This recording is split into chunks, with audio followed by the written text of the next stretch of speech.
Bendiga a todos, aquí el pastor Héctor Quiñones en Conexión Espiritual, mirando en el día de la lectura titulada Dignidad de Dios, en el libro de Nahum, capítulo 1. Señor y Padre Celestial, te adoramos y agradecemos, Padre, por esta oportunidad. Gracias, Señor, por tu palabra. Gracias, Señor, por tu aliento, por tu consuelo, Padre, y por ayudarnos diariamente a poder continuar hacia adelante. Que podemos depender de ti, Señor, sabiendo que nunca nos defraudarás. Habla nuestras vidas a través, Señor, de esta palabra. Padre, mientras estudiamos los profetas menores, Señor, danos entendimiento y que podamos asimismo también entender, Señor, la esencia y el mensaje de cada uno de estos libros. En tu santo nombre lo pedimos en el nombre de Jesús. Amén y amén. Así que, hermanos, el libro de Nahum. Pues primero que nada, por el tiempo en que Nahum entra en escena, Nínive es aún más impía que lo que había sido durante el tiempo de Jonás, que había sido como unos 100 años anteriormente. El arrepentimiento del pueblo y el avivamiento que resultó de la visita de Jonás ya habían prácticamente desaparecido en su totalidad. Ahora un terror para el mundo entero. La ciudad fortificada de Nínive aún ahora parece impenetrable también para completar.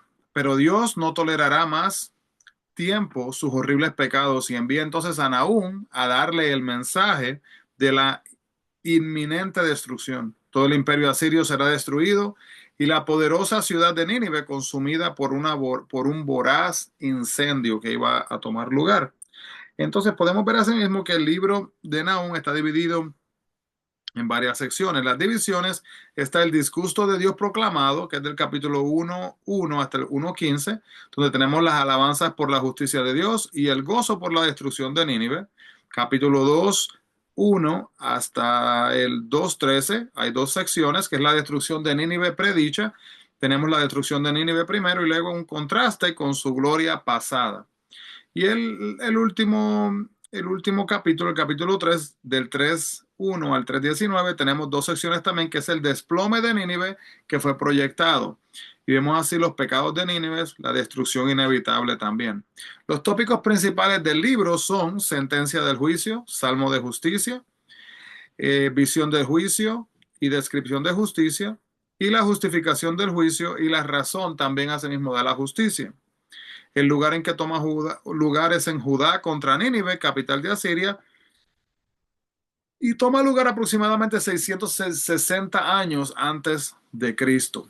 Podemos asimismo ver también que el propósito del libro es pronunciar el juicio de Dios sobre Asiria y consolar a Judá con esta verdad. El autor es Nahum. El destinatario fue para los pueblos de Nínive y Judá. El marco histórico de esta profecía particular se lleva a cabo después de la caída de Tebas en 663 a.C.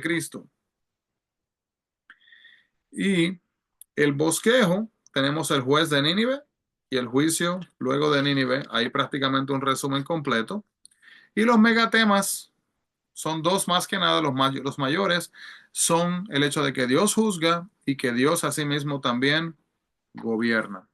Entonces, a quien se haya dado mucho, mucho se le demandará. Hemos escuchado esto, ¿verdad? A Nínive se le había dado el privilegio de conocer al único Dios verdadero. A la predicación de Jonás, esta gran ciudad gentil se había arrepentido y Dios misericordiosamente detuvo su juicio. Pero ahora, unos 150 años después, Nahum proclama la caída de esta una vez poderosa Nínive. Entonces los asirios habían olvidado su avivamiento y habían regresado a sus hábitos de violencia y malas prácticas. Idolatría, arrogancia, por ejemplo, soberbia, orgullo.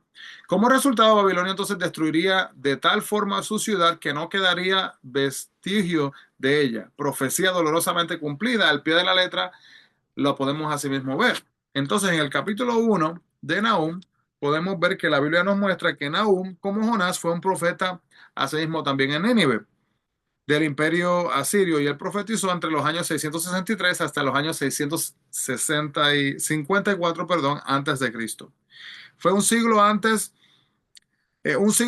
Jonás vio la ciudad arrepentirse, pero cayó entonces de nuevo en maldad tristemente.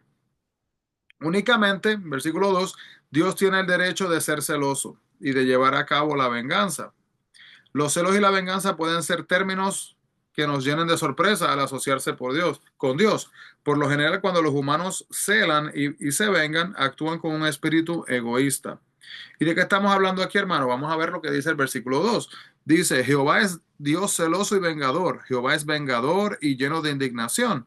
Se venga de sus adversarios y guarda enojo para sus enemigos.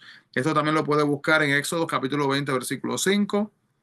Así también Deuteronomio 4, 24, Deuteronomio 32, 35 y 4 y el Salmo 94, versículo 1. Entonces, es apropiado que Dios insista en nuestra lealtad completa y es justo que Él castigue a los malhechores que no se arrepienten. Su celo y su venganza, hermanos, no están mezclados con el egoísmo, sino que su propósito es erradicar el pecado y restaurar la paz en el mundo, como dice Deuteronomio 4:24 y Deuteronomio capítulo 5, versículo 9. Dios es lento para la ira, pero cuando está listo para castigar, hasta la tierra tiembla. Muchas personas no buscan a Dios porque ven maldad en el mundo e hipocresía en la iglesia.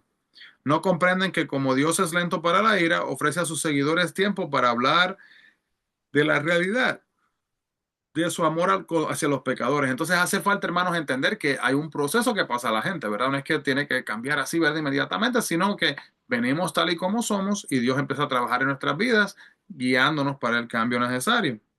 Ninguna persona sobre la tierra puede desafiar a Dios, el Todopoderoso, el Creador del universo, y quedar impune. Dios, quien controla el sol, las galaxias y las vastas extensiones lejanas, también controla el esplendor y la caída de las naciones. Así que, ¿cómo podía, hermanos, un reino temporal como Asiria, por poderoso que fuera, retar su poder grandioso? Si Asiria, hermanos, hubiera podido ver el futuro y el montón de escombros en el que se convertiría y que Dios seguiría siendo el mismo, imagínense, hermanos, hubieran actuado de la misma manera. No desafiemos a Dios, su poder es mayor que el de todos los ejércitos y de todas las naciones juntas. Para los que niegan creer, el juicio de Dios es como fuego consumidor que no se acaba en el capítulo 1, versículos 6 y 7 de Nahum. Para los que lo aman, su misericordia significa seguridad y paz, supliendo todas nuestras necesidades sin que sus recursos se agoten. La relación que tenemos depende de nosotros. Y la pregunta del millón es: ¿qué clase de relación, hermanos, ha elegido usted o elige usted diariamente tener con Dios? El rey que imaginó mal contra Jehová, capítulo 1, versículo 11, quizás fue Asurbanipal, rey de Asiria durante la mayor parte de la vida de Nahum y quien llevó a Siria a la cumbre de su poder, o puede haber sido también el rey Sennacherib, quien abiertamente desafió a Dios en Segunda de Reyes 18, 13 al 35, llevando a cabo una rebelión directamente contra de Dios. O puede haber sido quizás ningún rey en particular, sino la malvada monarquía en su totalidad, a la cual se estaba refiriendo aquí el versículo 1, versículo 11.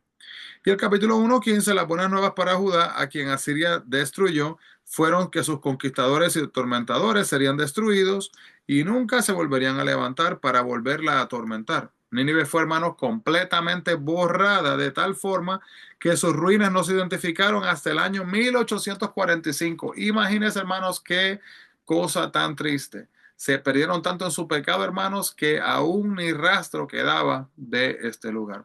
Amado Dios, te adoramos y agradecemos, Padre, por esta enseñanza y recordatorio de igual manera, Señor, que tenemos asimismo, Padre, que buscarte en espíritu y en verdad. No dejarnos llevar, Señor, de lo que a veces la sociedad o la mayor parte de las personas en algunas situaciones quizás nos quieran guiar por el camino incorrecto. Padre, ayúdanos a poder escuchar la palabra del Espíritu Santo y a poder asimismo, Señor, discernir entre lo bueno y lo malo, buscando siempre agradarte a ti en todo. En el nombre de Jesús te agradecemos, Padre, por cada oportunidad que nos provees y porque siempre estás con nosotros. Amén y amén. Así que, hermanos, Dios le bendiga grandemente. No se olviden, busquemos la presencia del Señor. Bendiciones a todos.